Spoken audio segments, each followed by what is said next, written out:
Mormon Constitution, American Land of Freedom. This morning I was reading Jesus' prophecy in 3 Nephi of the Gentiles' land of freedom.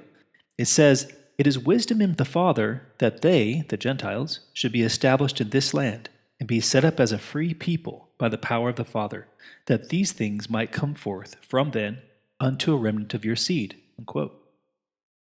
This passage reminded me of my LDS upbringing, when I was taught that Jesus was talking about America and the U.S. Constitution here. And so I started doing some research. Here are some quotes I found to support this. First, President Benson, in his famous conference address entitled Our Divine Constitution, said, "Our Father in heaven planned the coming forth of the Founding Fathers and their form of government as the necessary great prologue leading to the restoration of the gospel. Recall what our Savior Jesus Christ said nearly 2,000 years ago when he visited the Promised Land. For it is wisdom in the Father that they should be established in this land and be set up as a free people by the power of the Father, that these things might come forth. America, the land of liberty, was to be the Lord's latter-day base of operations for his restored church." Unquote. Wow. President Marion G. Romney, speaking at General Conference, also said this, "Because Columbus was led, we are here in this choice land. God gave us victory in the Revolutionary War. We are indebted to him for our nation's independence. He has prospered us in every righteous endeavor. He established the Constitution of the United States by the hands of wise men whom he raised up into this very purpose." And then Joseph Smith had similar things to say in 1844 in Nauvoo about the Constitution. He said, "The Constitution of the United States is a glorious standard. It is founded in the wisdom of God. It is a heavenly banner. It is to all those who are privileged with the sweets of liberty, like the cooling shades and refreshing waters of a great rock in a thirsty and weary land. It is like a great tree under whose branches men from every clime can be shielded from the burning rays of the sun. We say that God is true, that the Constitution of the United States is true, and that the Bible is true." Unquote. Columbus, the Constitution, and the Founding Fathers have always been taught as being divinely inspired and a fulfillment of the Book of Mormon prophecies that they established. But the more I learn of history, and I see this world outside of my white male LDS world, I wonder, is that really true? Were we as U.S. citizens through the Constitution and the founding of the United States really, quote, set up as a free people by the power of the Father, to quote Jesus? Or could there be another interpretation of Jesus' prophecy?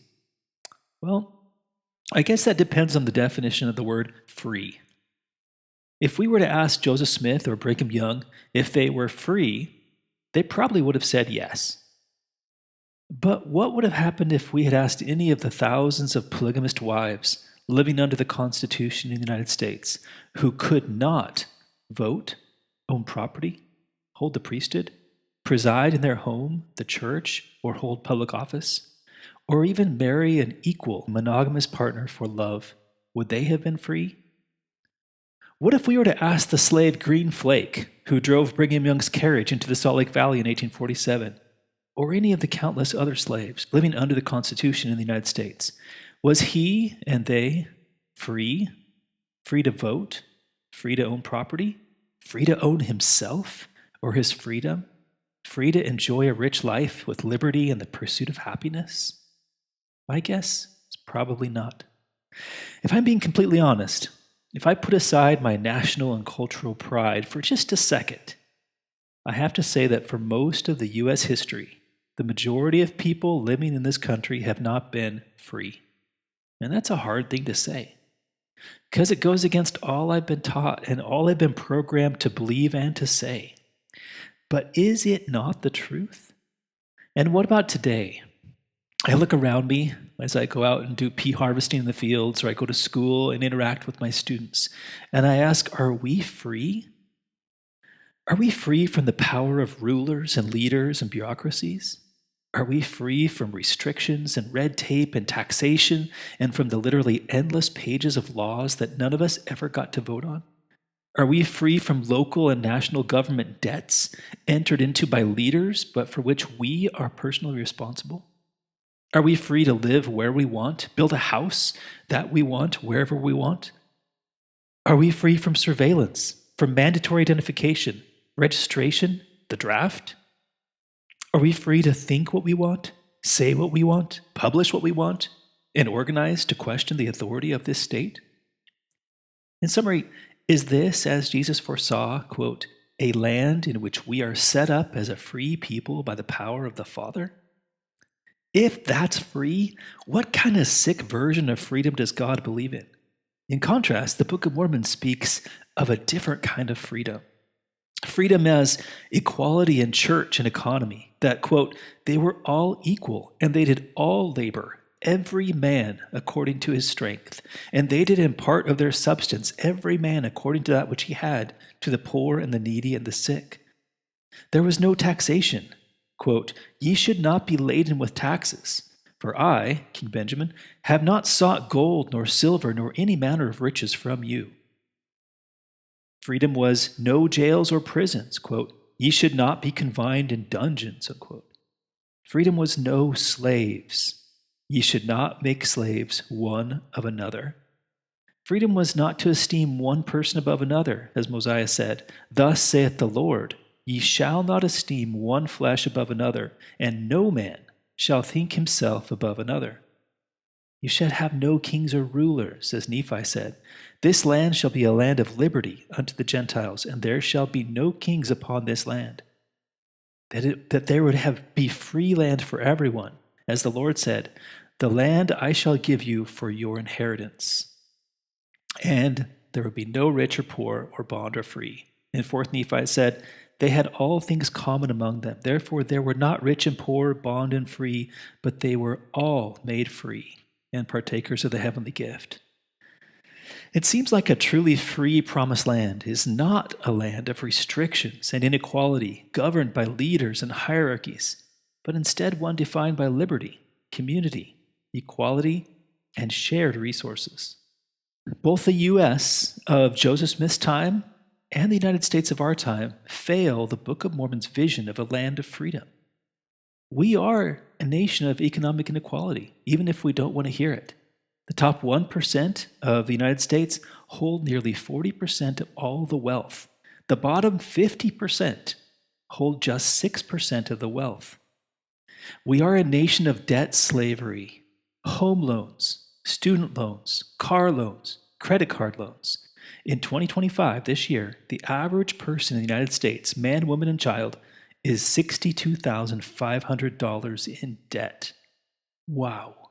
We're also a nation of ongoing bondage. We may have done away with formal slavery of African Americans in the late 1800s, but we have a legacy of slavery, systemic racism, gender wage gaps. I know that's hard for us to hear, especially white males. But in 2022, the typical African American family has 16 cents on the dollar compared to the typical white family.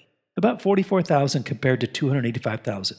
And the typical Hispanic family has only 22 cents on the dollar compared to the median white family. And we're a nation of bureaucracy and control. Everywhere we look, we are drowning in government. Licenses, surveillance, business restrictions, police state tactics, you name it.